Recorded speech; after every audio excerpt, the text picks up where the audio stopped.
Before we get started in this lesson, make sure you have the version 2 of our Spot open. We want to leave our original alone. Now we've got our background music down there, and it actually sounds pretty good. We have something going here. To me, it's almost like a slideshow. I mean, I know they're videos, but it's kind of like clip, clip, clip kind of thing going on. And what I would like to do is see if I could time the clips to the audio, and that would really make it look professional.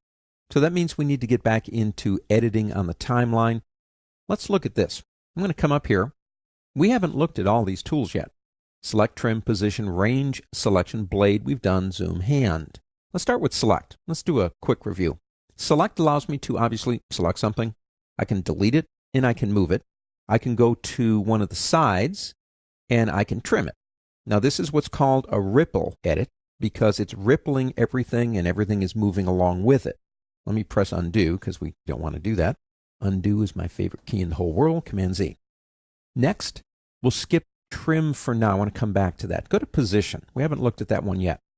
If I select a clip with position and move it left or right, watch what happens. Now, number one, the timeline is not changing. It's the same length, which is good. It is squishing the one on the left. That's my technical term, squishing. It's trimming it. And when I let go, it's put a gap in here to fill the spot that I changed. So when you use the position tool, it's not changing the clip in terms of its length. It's not changing the timeline in terms of its length. It's changing the clip on the right or the left and putting a gap to fill it in. I'm going to press undo again for that one. Let's come back up here again. Don't forget these shortcuts because they can help you. Range selection does exactly what it says. It selects a range. Now, once I do something like that, I could press the delete key, I suppose. I could move it, do something else with it. Let me press undo again. That's the range tool. We have the blade tool. We know what that one does. It cuts. Anywhere you want to go, it will be more than glad to cut it for you. Then we can delete it, move it, whatever we want. Again, let me press undo. Let's go back. I think we know what the hand and zoom tools do. Let's go back to trim. Now, I like the trim tool, but there is one edit I haven't showed you yet with the trim tool, and that's called a slip edit. Now, look at this.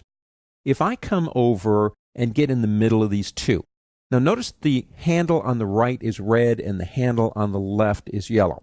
Red means there's nothing there for it to trim with. We began the clip at the very beginning. We didn't trim anything off. But this one has things trimmed off on the end. So if we grab and move it, I can go to the right, but I can't go to the left because there was nothing there for it to use in the trim. And notice also it's not changing the overall length of the entire spot. But what's a slip edit? It's actually pretty cool. If we go into this one right here and click right in the middle with the trim tool, notice the left handle is red, meaning we're beginning right at the beginning of the clip. The yellow means there is stuff there. But watch the clip now when I get in the middle and start dragging. It's slipping the in and out points. Now you can see them up there in my viewer. There's the in and there's the out. And if you look down the timeline, you can see what it's doing. It's putting it into a different position as long as it's got some stuff to work with. It is not changing the clip in terms of its length. It's not changing the timeline in terms of its length. It's a slip edit. Now getting back to our goal here, let me show you one of these. And you might want to get aggressive here and see what you can do. This one right here, let me go back, letter A, to my selection tool. I'm going to start it right about here. Now listen to the music, how it changes toward the end of that particular clip.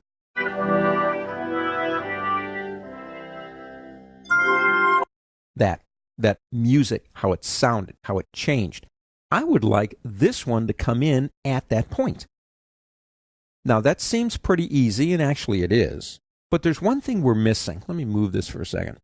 This nice green bar down here is my audio. I would like to see something besides a green bar. I mean, I can see this stuff up here. It's kind of nice. First, let's do this. Click this option right here to open up our audio meters. So we can now see them. Next, go in here. We've been here before, but click, say, this option right here, and now we can actually see something. Now we can also change the clip height to give us a little bit more. Now that's where the music changes right there. I'm going to move my playhead over, and then I'm going to use my arrow keys to find that music, or that change. There it is. So I'm going to back up one. I'm going to select it and press the letter M to give me a marker so I know what I'm doing. Let me move this out of the way. Now come over here, pick up your trim tool. I'm going to use the letter T. And get right there and drag. We say I can't, can I? So what I need to do first is a slip edit in here to give it some room to work with, and then I can do it. Now if I want to take it back to the beginning again, I can click in here and just drag this way. But I've keyed the changing of this to that marker, which is on the music. Let's see what just that one area sounds like. Start right about there.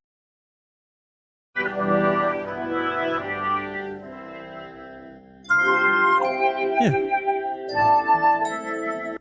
If you can do that throughout the entire video and change the clips themselves on beats to music, it's going to help it look more professional.